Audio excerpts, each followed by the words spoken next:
हिमाचल में राहुल का मोदी पर वार। जिस समय थी सरकार की सबसे अधिक जरूरत, उसी समय की सरकार चोरी करने की कोशिश। प्रदेश ने मांगे थे 9,000, लेकिन कर दिए औरों के करोड़ों के लोन माफ। सेब और अदानी की एक बार फिर से बताई कहानी।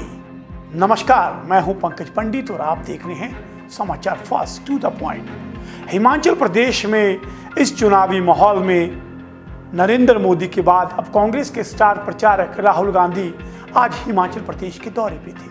हिमाचल प्रदेश के दौरे पर राहुल गांधी पूरी तरह से आक्रामक अंदाज में नजर आए और उनके निशाने पे सीधे ही नरेंद्र मोदी थे। राहुल गांधी की आज हिमाचल प्रदेश में 2 रैलियां थी। पहली रैली उनकी शिमला संसदीय क्षेत्र के नाहन में थी, जबकि दूसरी रैली उनकी हमीरपुर के ऊना में झलेड़ा में थी। तो ये दोनों रैलियां थी और दोनों संसदीय क्षेत्रों के मुद्दे अलग अलग हैं और राहुल गांधी का होमवर्क इस बार बहुत बढ़िया था।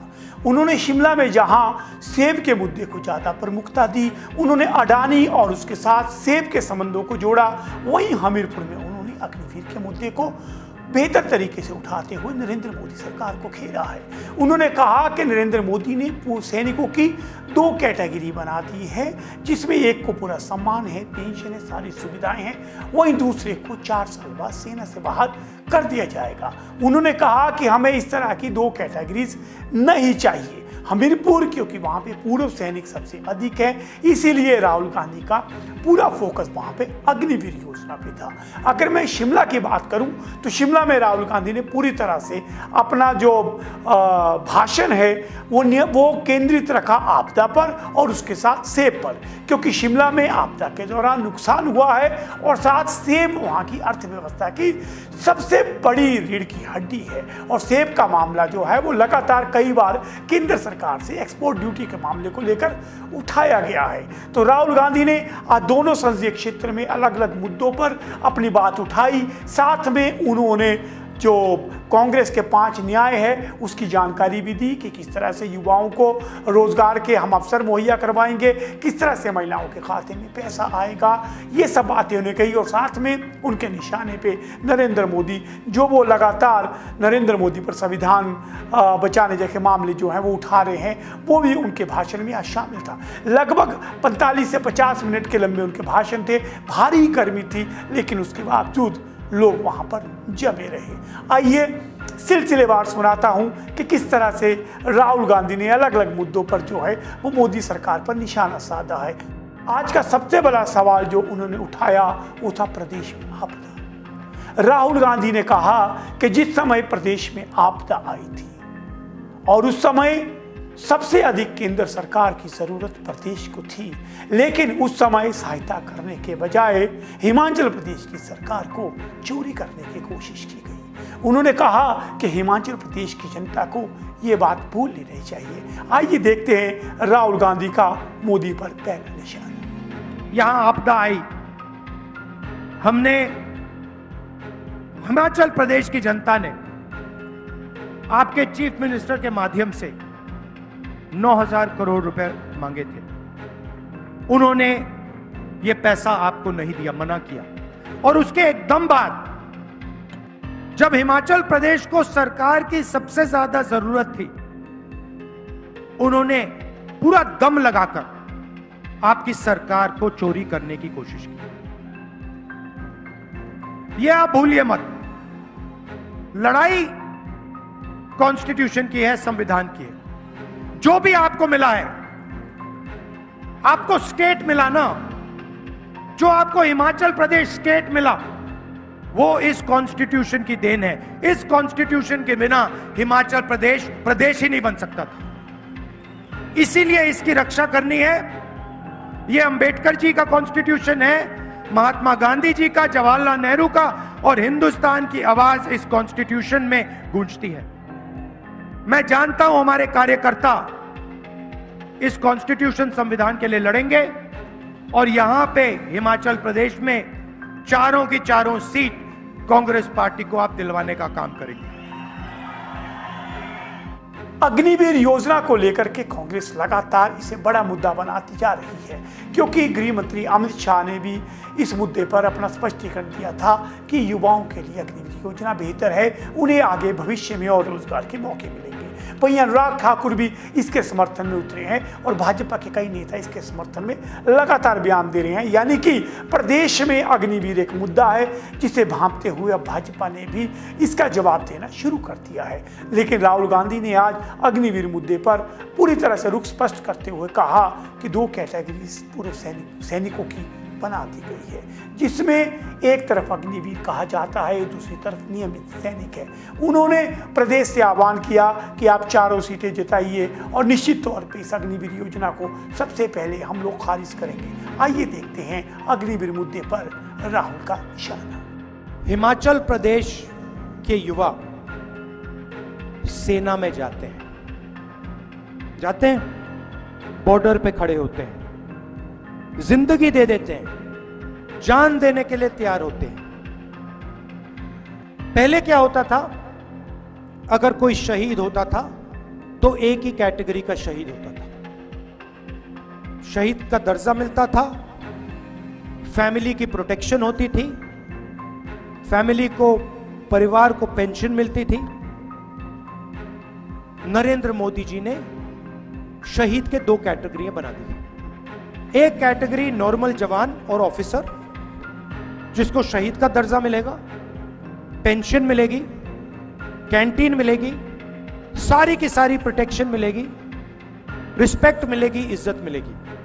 और दूसरा शहीद, जिसको नरेंद्र मोदी अग्निवीर कहते हैं, उसे ना ट्रेनिंग मिलेगी, ना पेंशन मिलेगी, उसको उठाकर 3 साल बाद, 4 साल बाद आर्मी के बाहर फेंक दिया जाएगा। अमित शाह आए, कहते हैं कि अग्निवीरों को पैरामिलिट्रीज में, पुलिस में नौकरी मिलेगी। सवाल ये नहीं है, सवाल ये है कि अगर हिंदुस्तान का एक युवा देश के लिए शहीद होने के लिए तैयार है तो उसको वही रिस्पेक्ट मिलनी चाहिए जो दूसरे युवाओं को मिलती है। हमें 2 तरीके के शहीद नहीं चाहिए, हमें 2 तरीके के जवान नहीं चाहिए।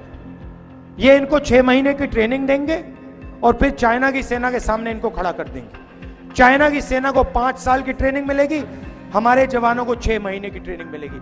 नतीजा आपको मालूम है क्या होने जा रहा है।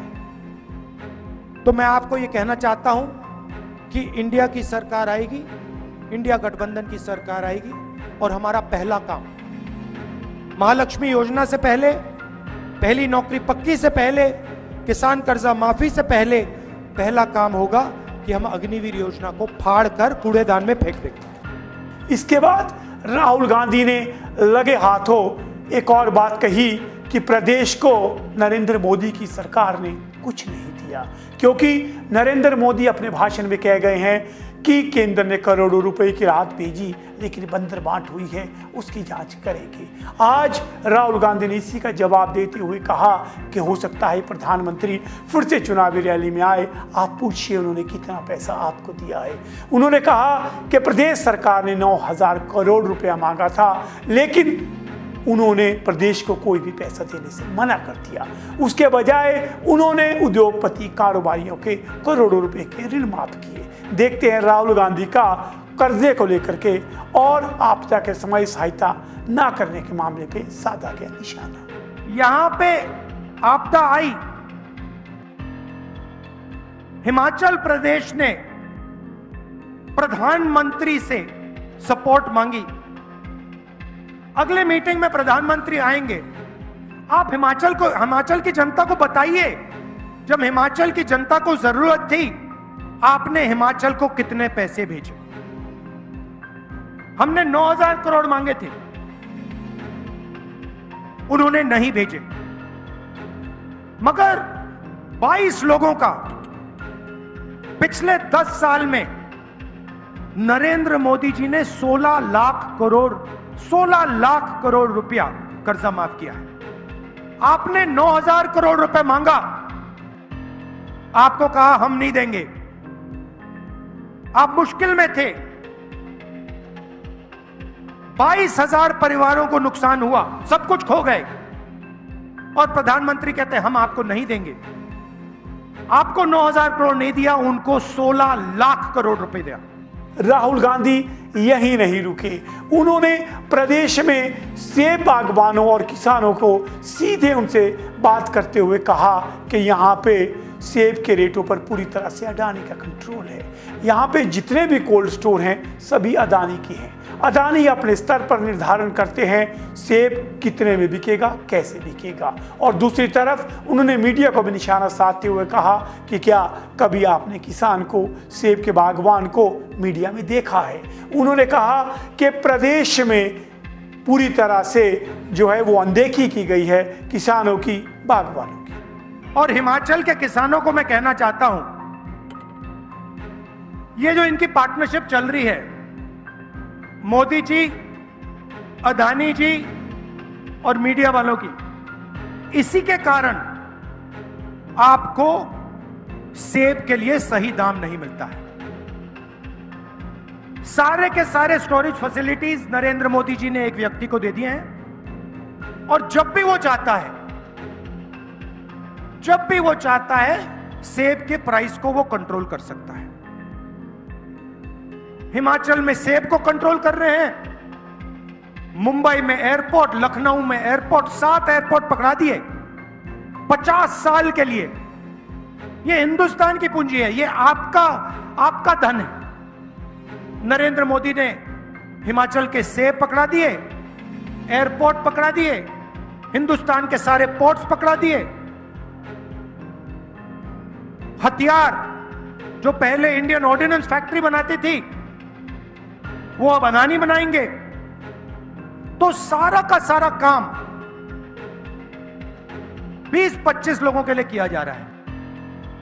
पता नहीं, शायद परमात्मा नरेंद्र मोदी जी को कह रहे हैं कि भैया आपको अडानी जी की मदद करनी चाहिए। यही हो सकता है। तो पिछले 10 सालों में सारा का सारा काम 22-25 लोगों के लिए हुआ है। इस मौके पर उन्होंने सुखविंदर सिंह सुक्खू की तारीफ भी करते हुए कहा कि सुखविंदर सिंह सुक्खू 40 वर्षों से प्रदेश की सेवा कर रहे हैं और एक कार्यकर्ता को मौका मिला है और हर कार्यकर्ता में कोई ना कोई गुण होता है। सुक्खू जी ने कहा कि हिमाचल प्रदेश में 40 साल मेहनत करने के बाद एक आम कार्यकर्ता, आम आदमी हिमाचल प्रदेश के चीफ मिनिस्टर बने हैं। अब मैं इसके बारे में 2 चीजें कहना चाहता हूं। पहली बात कि मैंने अपनी आंखों से सुक्खू जी को मेहनत करते हुए देखा है, कांग्रेस पार्टी की विचारधारा के लिए लड़ते हुए देखा है। और दूसरी बात आपने कहा आम कार्यकर्ता, आम आदमी और आम कार्यकर्ता नहीं होता है, सब के सब लोग स्पेशल होते हैं। हर व्यक्ति की कोई ना कोई स्ट्रेंथ होती है और हमारे सारे के सारे कार्यकर्ता दिल से दिन भर मेहनत करते हैं। जब हमारी सरकार होती है, हमारी विचारधारा को प्रोपेगेट करते हैं। जब बीजेपी की सरकार होती है या दूसरों की सरकार होती है, तो हमारी जो विचारधारा है उसकी रक्षा हमारे सारे के सारे स्पेशल कार्यकर्ता करते हैं। ये तो थे वो सब मुद्दे जो हमारे प्रदेश के हैं। प्रादेशिक मुद्दों के बाद जिन मुद्दों पे राहुल गांधी अक्सर मोदी पर वार करते हैं वो सब मुद्दे इसमें शामिल थे। वो चाहे संविधान बचाने की बात थी, वो चाहे उनके द्वारा अलग अलग स्तर पर दिए गए इंटरव्यूज की बात थी। इन सब मुद्दों को घेरते हुए राहुल गांधी ने प्रदेश की जनता से अपील की कि चारों सीटों पर उनके प्रत्याशियों को विजयी बनाया जाए।